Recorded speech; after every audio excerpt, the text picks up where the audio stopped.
States now have clear legal obligations to stop Israel's genocidal war on the Palestinian people in Gaza and to make sure that they are not complicit.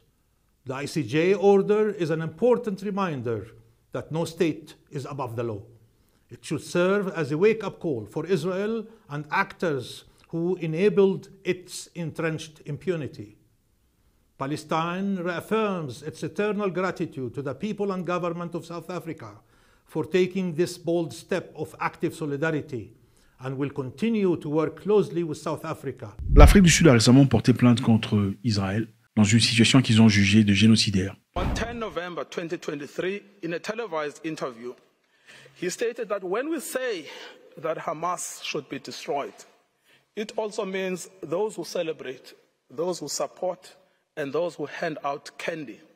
They are all terrorists, and they should also be destroyed. Ils sont partis à la Cour internationale de justice, espérant pouvoir avoir un verdict positif à l'égard de la Palestine ou de Gaza, pour que Israël arrête de faire ce que Israël fait à Gaza, d'après l'Afrique du Sud. Pendant cette démarche, nous avons vu quelques présidents africains, le président du Kenya se prononcer ouvertement, soutenant, supportant Israël, ainsi que le président de la RDC faire de même au nom de la religion.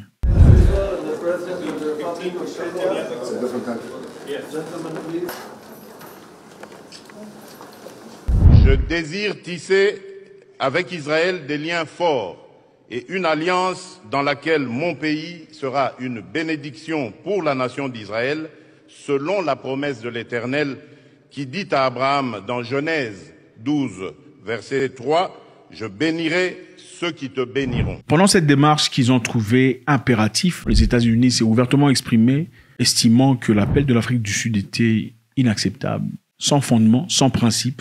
En ce qui concerne les États-Unis, nous ne constatons aucun acte constituant un génocide, a déclaré mercredi le département d'État américain. Additionné aux commentaires des autorités allemandes qui soutiennent aussi ouvertement Israël dans cette histoire. Germany stands by Israel's side. We will support the country and we support its right to self-defense. À plusieurs reprises, Israël a été accusé, à plusieurs institutions, mais celle-ci était la première fois où ils se sont représentés eux-mêmes, en envoyant des avocats pour défendre leur situation. Ceci prouvait clairement l'importance et le sérieux par lequel ils prenaient ce devoir. La Cour internationale de justice a donné son arrêt de mesure en faveur de l'Afrique du Sud, contrairement à ce que beaucoup de personnes pensaient, à la surprise de tout le monde. The state of Israel shall take all measures within its power to prevent and punish the direct and public incitement to commit genocide in relation to members of the Palestinian group in the Gaza Strip. By 16 votes to 1, the state of Israel shall take immediate and effective measures to ensure the provision of urgently needed basic services and humanitarian assistance to address the adverse conditions of life faced by Palestinians in the Gaza Strip. La Cour a rendu son arrêt de mesure d'urgence demandé par l'Afrique du Sud dans son affaire de génocide contre Israël en raison de sa guerre dans la bande de Gaza. Le tribunal a déclaré, entre autres, que Israël devrait prendre des mesures pour prévenir des actes de génocide à Gaza. Ceci est clairement une grande victoire pour l'Afrique du Sud. Depuis le 7 octobre, la campagne militaire israélienne a tué au moins 26 000 personnes et blessé 64 000 estimés par Gaza. Et beaucoup estiment que malgré les multiples demandes de pouvoir autoriser ou de permettre à ce que de l'aide, de la nourriture, de l'eau fraîche, du pain soit délivré aux Palestiniens vivant à Gaza, malgré le fait que Israël ait dit oui à cet accord, ils n'ont cessé de parallèlement empêcher cette mesure, comme le disait le président égyptien. Alors pourquoi l'Afrique du Sud s'est présentée comme garant de Gaza? Parce que naturellement, les Sud-Africains et les Palestiniens sont des bons amis depuis très longtemps. Les Sud-Africains estimant avoir vécu les mêmes situations ou les situations très similaires pendant l'apartheid. Je vous rappelle que c'est un pays qui était toujours sous le joug de l'apartheid, pendant que la majorité des pays africains étaient libérés. L'Afrique du Sud n'a eu son indépendance qu'en 1994, pendant que le reste de l'Afrique en a eu autour des années 60. Alors, ils ont plus fraîchement cette mémoire de peine et de douleur qu'ils voient clairement comme un miroir à travers les yeux des Palestiniens. Alors, ils estiment que leur libération ne sera jamais totale, comme le disait Mandela, si les Palestiniens continuent à vivre dans les mêmes conditions. But, of course, as I said to Mr. Sigmund in Geneva and others, that we carefully define what we mean by secure borders. We do not mean that Israel has the right to retain the territories they conquered from the Arab world, like the Gaza Strip, the Golan Heights, and the West Bank. We don't agree with that. Those territories should be returned to the Arab people. Naledi Pandor, déterminé dans sa tâche, s'est présenté ouvertement contre ce qui se passe à Gaza. Et un brin d'accalmie s'apporte sur cette population dont la majorité est innocente de ce qui s'est passé. J'aurais voulu que le mot cessation soit inclus dans le jugement, mais je suis satisfaite des directives qui ont été données. Je pense que l'application de cet ordre nécessiterait un cessez-le-feu. Sans cela, l'ordre ne fonctionne pas. J'aurais voulu un cessez-le-feu.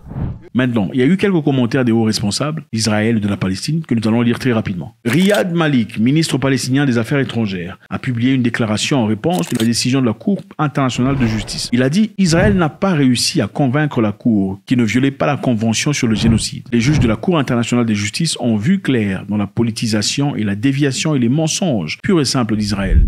Ils ont évalué les faits et le droit ont donné des mesures provisoires qui reconnaissaient la gravité de la situation sur terrain. Israël est accusé d'avoir détruit tout un peuple et sera désormais accusé de génocide, le crime de tous les crimes. Il dit encore, le peuple et dirigeants palestiniens seront éternellement reconnaissants envers le peuple sud-africain et son gouvernement pour avoir pris cette mesure audacieuse de solidarité active pour nous. Nous sommes également reconnaissants envers des millions de personnes qui n'ont cessé de descendre dans les rues du monde entier pour protester contre le génocide et défendre le droit palestinien à la vie et à la liberté. Ça, c'est le ministre palestinien des Affaires étrangères qui clairement remercie l'Afrique du Sud pour sa démarche. On se demande pourquoi les pays arabes et les pays musulmans ne l'ont pas fait. Benjamin Netanyahu, Premier ministre d'Israël, a réagi disant « Israël mène une guerre juste, pas comme les autres ». Il ajoute que Israël continuera à se défendre et à défendre ses citoyens tout en respectant le droit international. Donc c'est clair, Israël va continuer à faire ce qu'Israël a à faire pour son peuple. Ben Gravir, ministre israélien d'extrême droite à la sécurité nationale,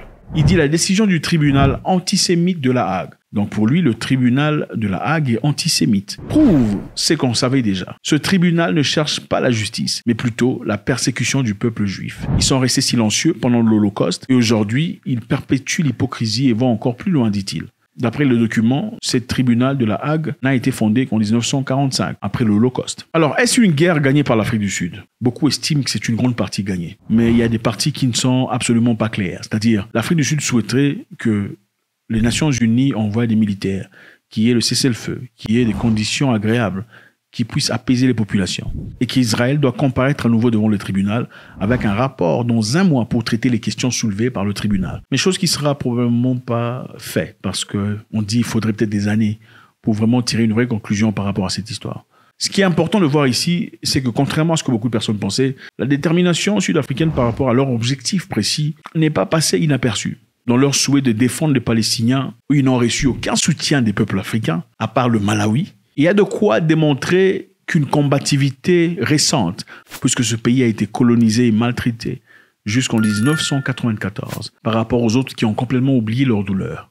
Cette combativité devant les obstacles présentés n'est pas éphémère. God bless.